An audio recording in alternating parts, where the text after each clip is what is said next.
ਕਿਤੇ ਨਾਸਰੀਨ ਸੀਸੀਟੀਵੀ ਦੇ ਕਾਇਮ ਨਾਲ ਲਾਹੌਰ ਸਮੇਤ ਪੂਰੇ ਪੰਜਾਬ ਵਿੱਚ ਕ੍ਰਾਈਮ ਦੀ ਸ਼ਰ੍ਹਾਂ ਵਿੱਚ ਵਾਜ਼ਿਹ ਕਮੀ ਆਈ ਹੈ ਤੇ ਪੰਜਾਬ ਭਰ ਵਿੱਚ ਸੀਸੀਟੀਵੀ ਦੇ ਥਾਣੇ ਬਣਾਉਣ ਵਾਲੇ ਕਿਉਂਕਿ ਬਣਾਉਣ ਦੇ ਨਾਲ ਵੱਡੇ ਬਦਮਾਸ਼ ਤੇ ਰਸਤਾਗੀਰ ਜਾਂ ਤੇ ਕੁਝ ਨੇ ਤੇ ਜਿਹੜੇ ਬਾਕੀ ਨੇ ਇਸ ਖੁਦ ਗ੍ਰਿਫਤਾਰੀਆਂ ਦੇ ਰਹੇ ਨੇ ਤੇ ਇਸ ਹਵਾਲੇ ਨਾਲ ਦੇਖਦੇ ਹਾਂ ਮਲਿਕ ਮੁਸ਼ਤਾਕ ਦੀ ਇਹ ਰਿਪੋਰਟ।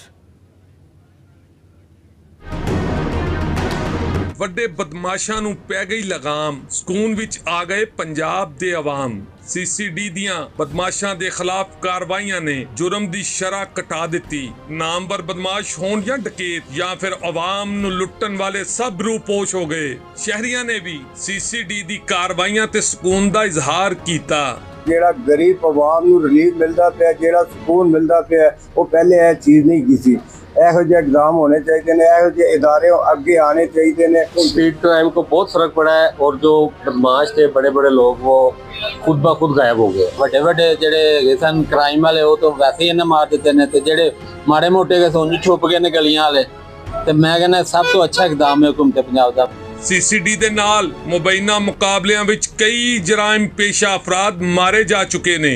ਸੀਸੀਡੀ ਦੇ ਸਰਬਰਾਹ ਡੀਆਈਜੀ ਸੁਹੇਲ ਜ਼ਫਰ ਚੱਠਾ ਦਾ ਸੂਬੇ ਵਿੱਚੋਂ ਜਰਾਇਮ ਦੇ ਖਾਤਮੇ ਦਾ ਅਜ਼ਮ ਆਖਿਆ ਕਿ ਮਰਨ ਵਾਲਿਆਂ ਵਿੱਚ ਉਹ ਲੋਕ ਸ਼ਾਮਲ ਸਨ ਜਿਨ੍ਹਾਂ ਤੇ 100 ਮੁਕੱਦਮੇ ਸਨ। ਆਵਾਮ ਦਾ ਤਹਫੁਜ਼ ਤਰਜੀਹ ਹੈ। ਇੱਕ ਸਾਲ ਵਿੱਚ ਲਾਹੌਰ ਵਿੱਚ ਖਵਾਤੀਨ ਸੋਨਾ ਪਾ ਕੇ ਨਿਕਲਣ ਕੋਈ ਖੌਫ ਨਹੀਂ ਹੋਏਗਾ। ਜੀ ਬਿਲਕੁਲ ਇਹਦੇ ਵਿੱਚ ਕੋਈ ਸ਼ੱਕ ਨਹੀਂ ਕਿ ਸੀਸੀਡੀ ਦੇ ਬਣਨ ਨਾਲ ਲਾਹੌਰ ਹੀ ਨਹੀਂ ਪੂਰੇ ਪੰਜਾਬ ਦੇ ਵਿੱਚ ਕ੍ਰਾਈਮ ਦੀ ਸ਼ਰ੍ਹਾ ਘਟੀ ਹੈ ਤੇ ਸੀਸੀਡੀ ਦੇ ਬਣਨ ਨਾਲ ਬਹੁਤ ਵੱਡੇ ਗੈਂਗ ਰੂਪੋਸ਼ ਹੋ ਗਏ ਤੇ ਜਿਹੜੇ ਵੱਡੇ ਨਾਮ ਸੀ ਉਹ ਸੀਸੀਡੀ ਦੇ ਪੁਲਿਸ ਮੁਕਾਬਲਿਆਂ 'ਚ ਮਾਰੇ ਗਏ।